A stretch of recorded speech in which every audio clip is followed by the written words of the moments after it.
Gazette du Togo, une vision sur l'actualité togolaise et sur le monde.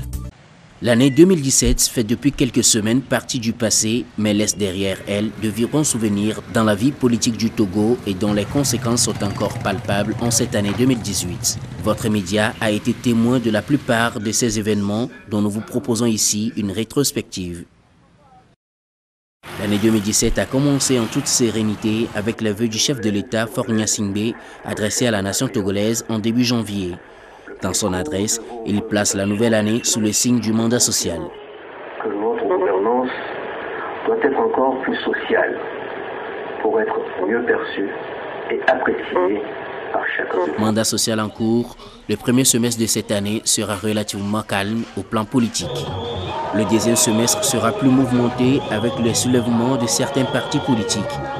Le Parti national panafricain PNP défrayera la chronique le 19 août avec sa grande manifestation menée à Agué dans la banlieue nord de Lomé. Cette manifestation sera violemment réprimée avec de lourdes conséquences. Ce parti réclamait au cours de cette marche le retour à la Constitution de 1992 et le vote de la diaspora. Le feu est donc mis aux poudres pour les contestations du pouvoir de Faure Gnassingbé. Immédiatement, des alliances se formeront. Cap 2015, le groupe des 6, PNP, CAR et Santé du Peuple se retrouvent dans une coalition pour la suite des revendications. Cette coalition organisera sa première manifestation le 6 septembre à Lomé. Cette manifestation a mobilisé plus d'1 million de manifestants à Lomé selon les organisateurs. Le maître mot, le retour à la Constitution de 1992, le vote de la diaspora et la libération sans condition des manifestants arrêtés lors de la marche du 19 août.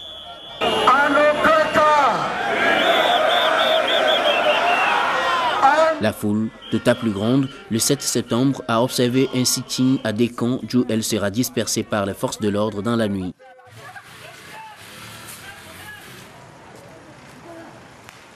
Le bilan est lourd. Les courses-poursuites ont même continué dans les maisons au lendemain des manifestations, surtout au quartier B.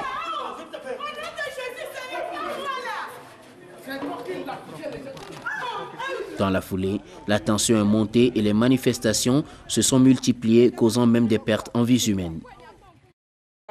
Le 14 septembre, la conférence des évêques du Togo sort de son silence et condamne les agressions et les violences qui ont eu lieu et demande à chaque parti de privilégier l'intérêt suprême de la nation. Mais cette demande n'aura pas fait mouche. Les manifestations se sont plutôt faites régulières et ce, dans plusieurs villes du pays avec des violences inimaginables.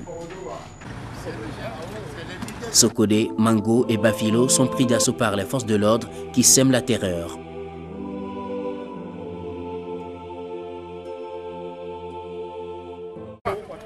La diaspora togolaise se mobilise également pour apporter son soutien au peuple togolais qui réclame désormais la démission de Faure Gnassingbé.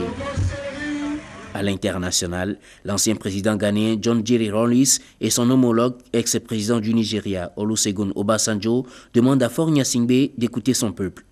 Celui-ci restera muet malgré l'accentuation de la crise et même des tueries reprochées à ses militaires. Le secrétaire général de l'ONU, à son tour, demandera aux acteurs politiques du Togo de se retrouver et dialoguer afin d'éviter le pire pour le pays.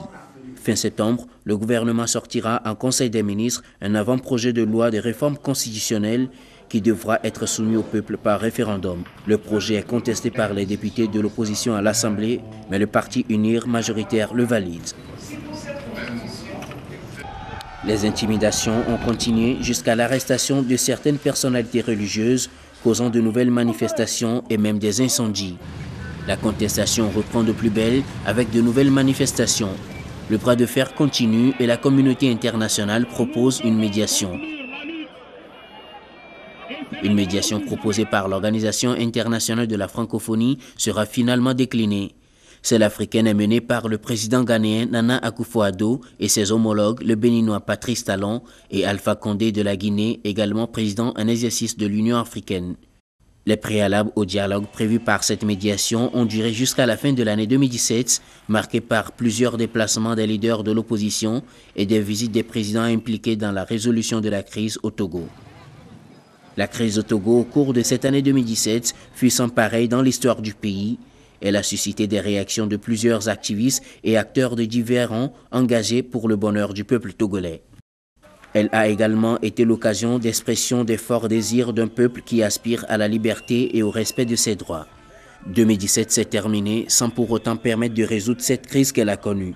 Depuis lors, le pauvre Togolais vit dans l'espoir d'un avenir meilleur qui passe par le respect de ses droits fondamentaux dont il est parfois privé. Pourtant, il ne cherchait qu'à vivre en paix dans son propre pays et à manger à sa faim. Vivement que 2018 soit l'année de l'accomplissement de ce rêve togolais.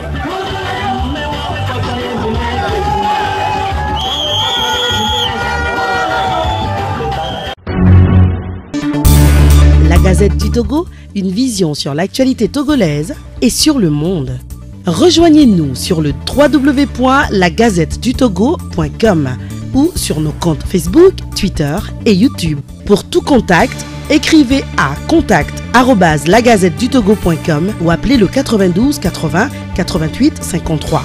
La Gazette du Togo, c'est l'information en continu.